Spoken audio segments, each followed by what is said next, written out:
Hi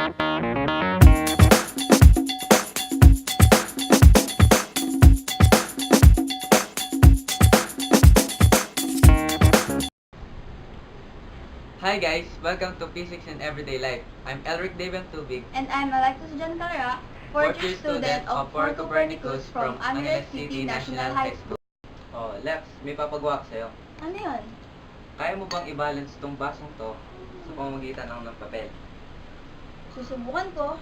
Sige, subukan mo. Ganito ba? Ikaw bahala. Ay, nahulog. Try ko kayong dalawa. Nahuhulog pa rin eh. Paano ba? Sirat ka na? Oo? Ganito lang yan. Una, tupi mo tong paper. Magkabila. Dapat maliliit lang. Alam mo yung fan? Oo. Oh, parang ganon.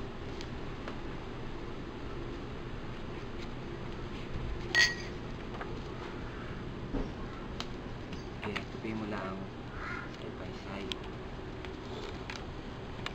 Kailangan ba pantay? Oo, syempre. Pantay sa akin.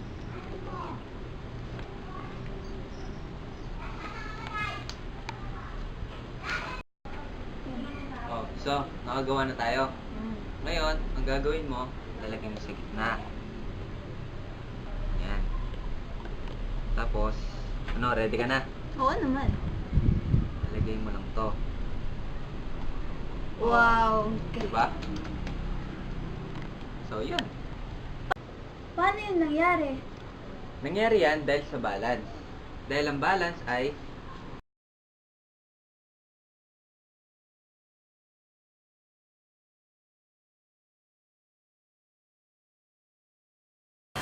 game.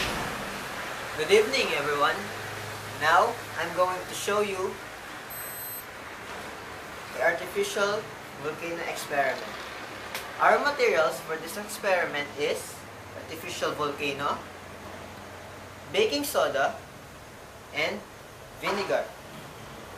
Procedures are, first, you need to put some baking soda in the volcano.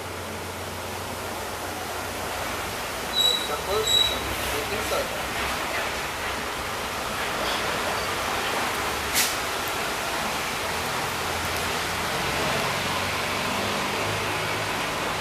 After putting some baking soda, put the vinegar.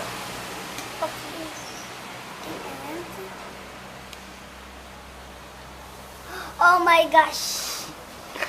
Did you see? Yes. It's erupting.